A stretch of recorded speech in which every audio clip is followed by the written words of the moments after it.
Hey guys, Rodriguez Art here. Today I'm going to be talking about my experience getting into an art school and the whole process of it all. I'll be showing you my portfolio and what I mean by art school, I mean high school, not college. So any of you that are actually applying for art colleges, then this might not apply to you as much, but some general tips and how I got into high school.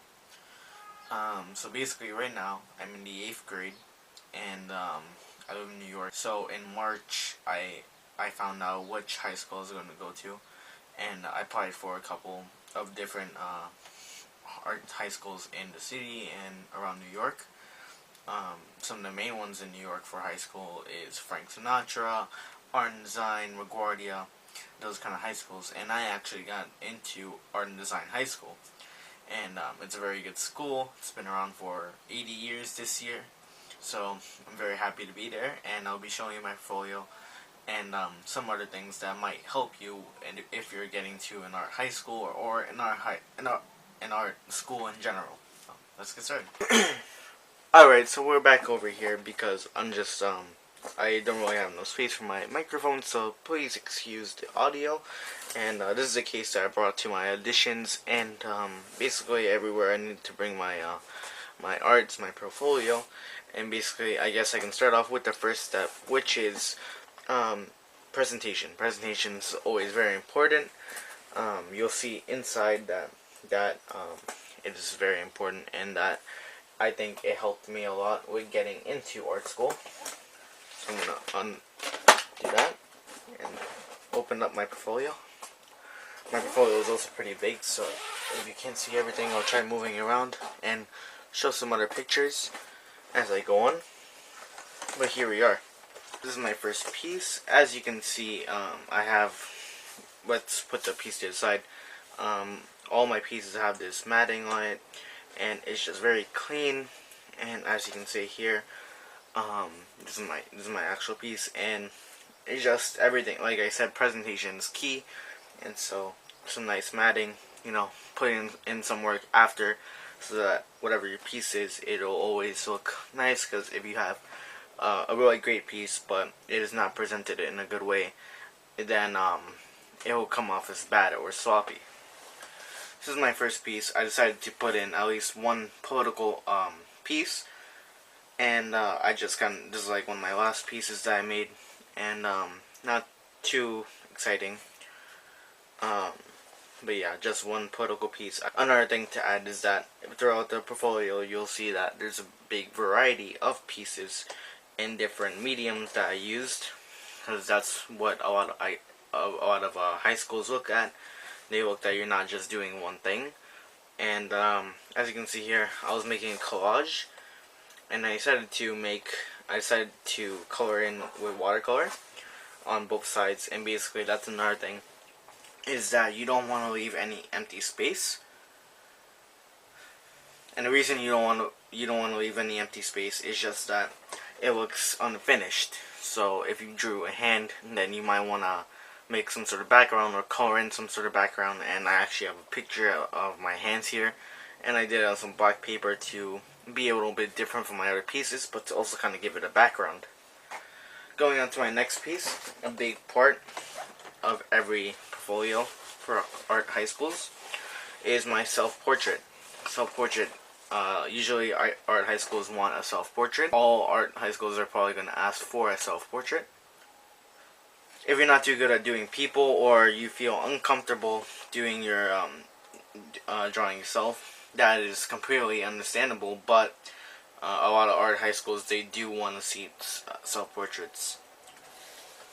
And also, as you can see here, I did it on plain paper, and once I was done, it was just a self-portrait. It wasn't too much I can do with the background. So by just using my pencil, I can make some shading here and make a little bit of a difference in the background, and not just have it be a plain white background. Next piece is my favorite. This is one of the first times I've used oil paints. And this I actually did in a portfolio preparation program in Art and Design High School. They had Saturday preparation classes, and I started it there and I finished it over a couple of weeks. It's my favorite piece out of my entire portfolio, because in a piece like this, all of those things are very important, because without it, it will look very bland and incomplete. And also, if you're planning on using oil paints, it's gonna take a while to dry and to paint. And this piece, I think, took one the longest. Next one was that hand drawing I was telling you about. I used black paper with some white pencil, colored pencil, and chalk. Or I don't think it's chalk, but as you can see, this is a pretty simple piece.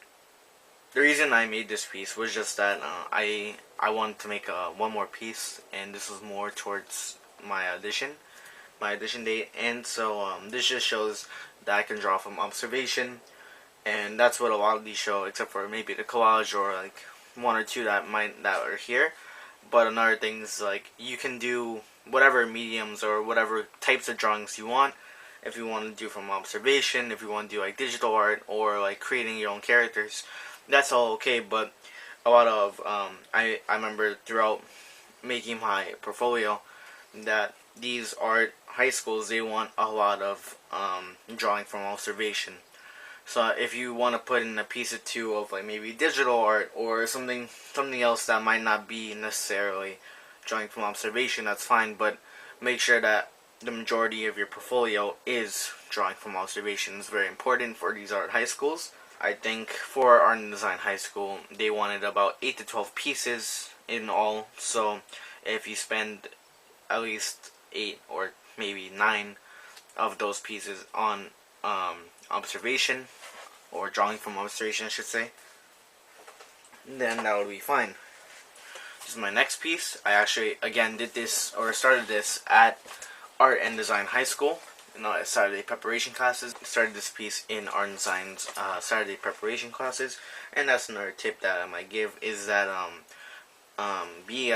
maybe take an art class here or there, so that to help with your portfolio making, because it is a tiring process. And I guess like it did take a very long time for me to make my portfolio, and it's also very it's just tiring, like I said. So maybe doing a portfolio class or a portfolio preparation class, that'll help you with making your portfolio, and maybe even give you some time at the end to do final preparations.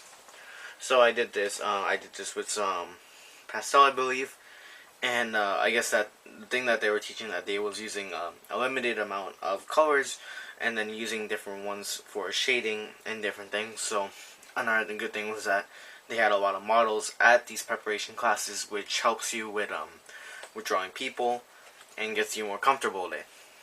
So this is also a really good piece. This is pastels. This is a still life. They also like looking at still lifes. This is again at the art and design preparation class. As you can see, a lot of them are composed of art and design, and I guess that's why I love the school so much, because it's a really nice community and they help you out a lot, even if you're not going to that school. You like New York art high schools and performing art schools can be pretty intimidating and hard to get into. So that's why I liked art and design, because they helped me no matter what. And so this is still life, pretty nice. Like I said, I usually start them at art and design. I usually do the basic drawings, and then from there I continue to color. I might take a picture, because the classes were 3 hours a day for 3 days, 3 Saturdays, and so it takes a longer time than just 3 hours, and we only use like about an hour on like in each piece, or an hour and a half on 2 pieces, something like that.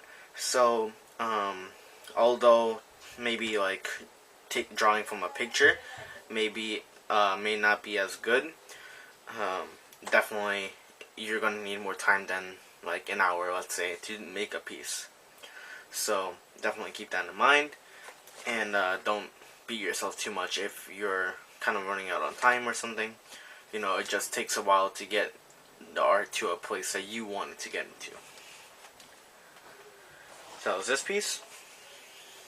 Next piece, this is also at Art and Design High School, but this wasn't at a portfolio preparation class. This was actually at a drawathon that they had. I think they have a drawathon every year, or like twice every year.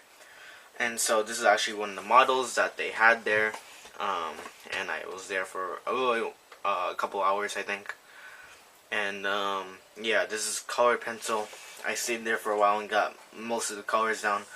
And then from there, I finished at home because I had just finished the preparation class, so 3 hours, and then like maybe another 3 hours here.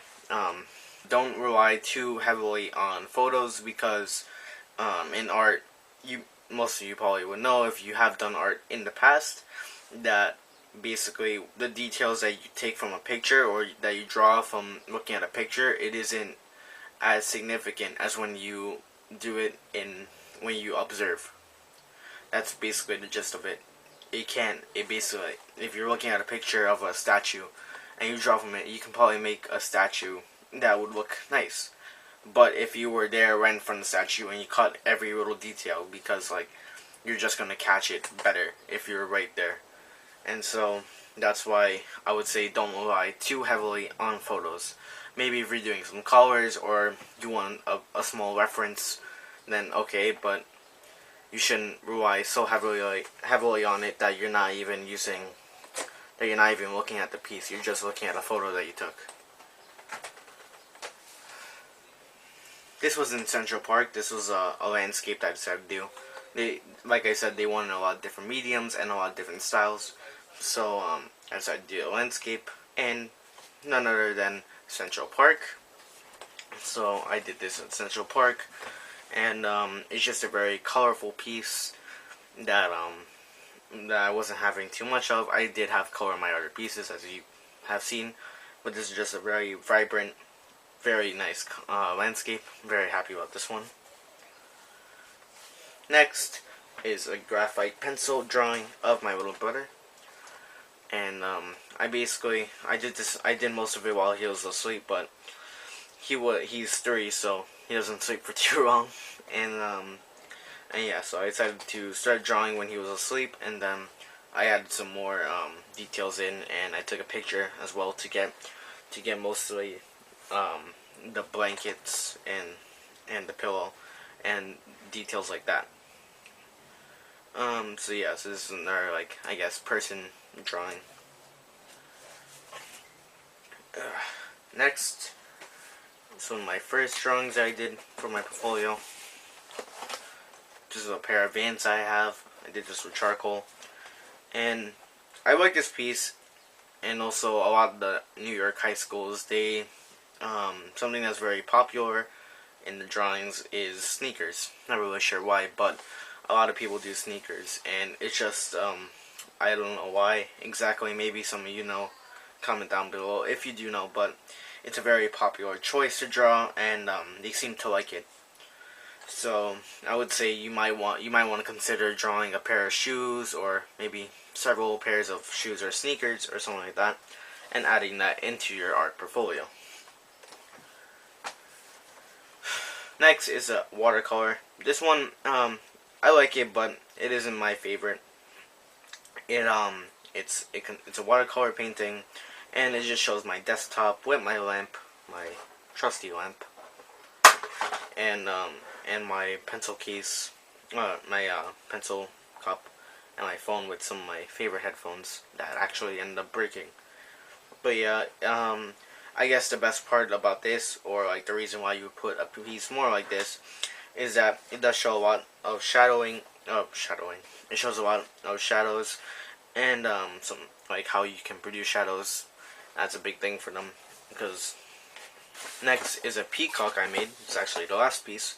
A peacock that I made this actually a while back in a different art class that I used to take. And this was paint. I'm pretty sure this was acrylic. And yeah, this is I remember the peacock and the block and the pear.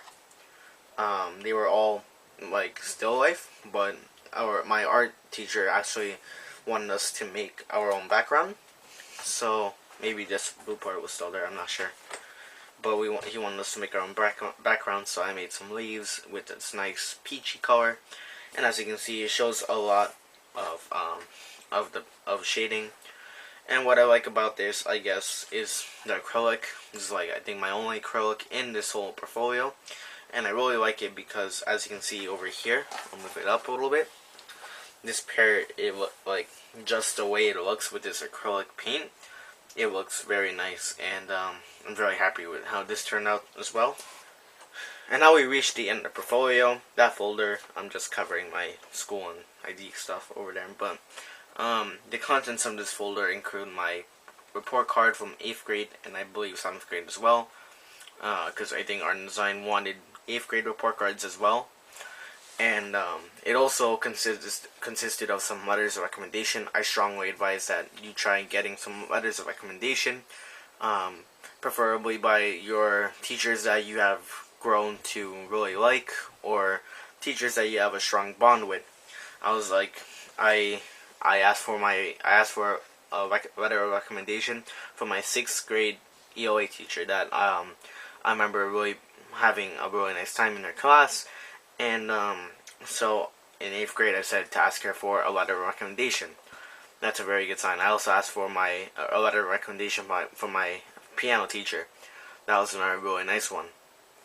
As you can see, these letters can get you very far as when you're trying to get into a school like a high school or even college.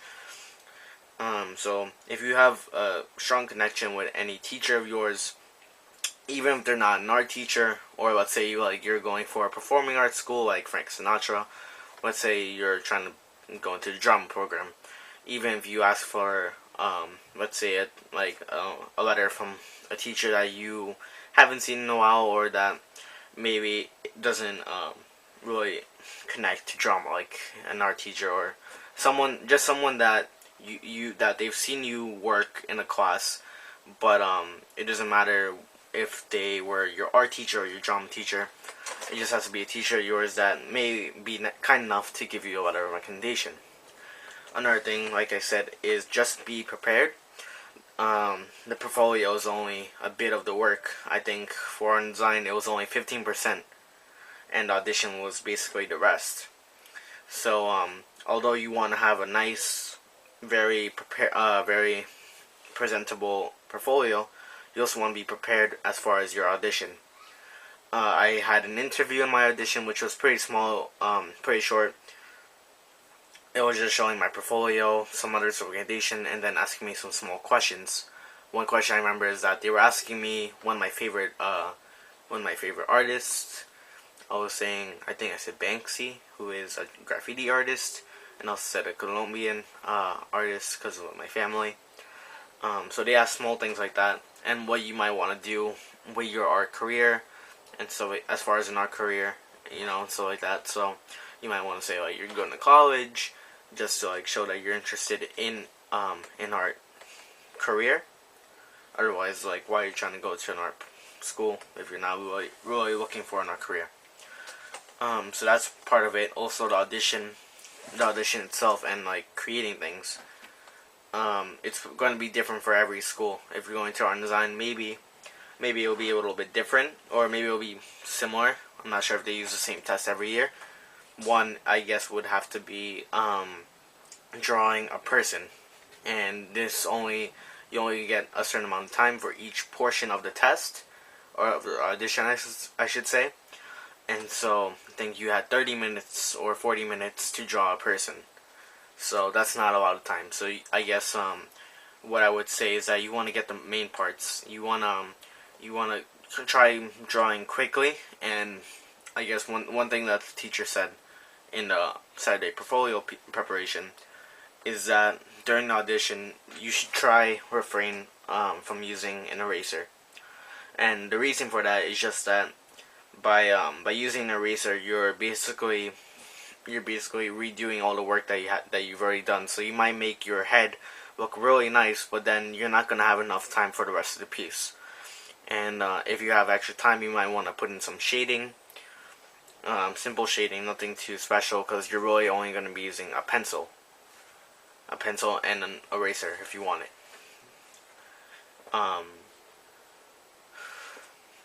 The second portion of the test was, I believe, drawing something from your memory. So I drew one of my simpler pieces from my old art class, and it was pretty simple. It was just a mug, a pear, and a vase. And basically, that's just something that you remember. You just try doing something simple and something that you can remember quite easily, and that way you can have that piece pretty well known, and then know where the shading is and make it look nicely. Make it look nice. The third portion was actually quite weird, or not quite weird, but quite different. Basically, what they did was they gave you a whole bunch of random lines and curves, and you had to make, with each box there would be a certain number of like lines and curves, and you had to make something out of it. Whatever you perceived like that would be, you had to make it. Because apparently they were saying that, let's say you're like making art for a window or like a store in Manhattan. If you make a mistake or you make a line that you decided to not do anymore, you decide you want to erase it. Well, you can erase it, so you have to work with what you have, and that's basically the gist of that part. I didn't really feel like I did too well on that, but you might see that something similar to that. And then the last piece was, of course, a writing portion. And again, for the audition, the writing portion was a bit different. They started off with why you were at the audition, and like different questions about yourself. Then the last piece was you had to interpret a piece of writing from an artist and like kind of see what they were trying to say. And that was all the portions of the test, or of the audition. And then they also gave 5 additional minutes at the end of the audition to make up for the time of the interview. And that was pretty much the entire audition. The entire audition, I think, was about 3 hours. So it's a lot of work, and if you, I know if you're already going to go to in high school this year, then this really doesn't apply to you. But I know a lot of people may want to take the summer to prepare maybe 7th graders, they might want to take the summer to prepare their portfolios, and in that case, this could be valuable, or I'd like to think this is valuable. Like I said, I got accepted to art and design high school. That was my dream high school, I guess you could say, and so I'm very happy. And hopefully this video helped you. I've also been to the Bayside audition, which Bayside is actually a really nice school. It was quite different. It wasn't as elaborate, but it consisted of an interview with more or less of the same questions. It was mostly separated into 2 portions. One portion would be drawing from observation. They put a variety of items on the table, and you had to pick like around 3 to draw. And so that was one portion. That was the first half. And the second half, it was I think it was like designing a bag for a store. It could be a store that has already existed, or making your own store and making the bag design for that. So that was also another portion, and that was basically the end of that audition. And so, but this is the one I want to go more in depth with, because I don't know, this one was a little bit more elaborate, and I also wanted to show you my portfolio. And I guess that's pretty much it. So I'll wrap the video out with putting some of my pieces back, getting a last glimpse. Anyway, I hope you guys liked that video, or this video. I've been Rodriguez Art. Don't forget to rate, comment, and subscribe for more awesome art content. I'm going to be doing a whole bunch of speed draws. I'm going to be doing a whole bunch of tutorials.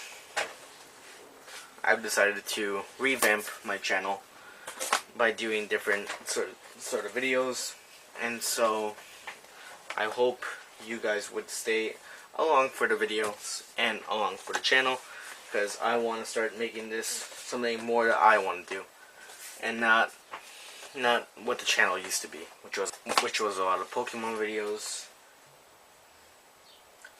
and a lot of anime videos, and I want to start doing art that's mine, and that I don't want to, I'm trying to say this in a good way, I don't want to keep doing art that's like made by other people. I'm not trying to say that I didn't like those those characters from those shows or any Pokemon that I drew, but now that I'm going to be going to high school, I kind of want to start developing my art, and so with that, I feel getting a revamp on the channel and making something that's more mine. Maybe still leaving some pieces of the old channel here, just so like I don't forget about that piece, but also making new art that's mine and that I can say it's mine or that I created. And so with that, I hope you guys like this video. I hope you guys will check out the channel, Ivan Rodriguez Art. And thank you guys for watching, and I'm out.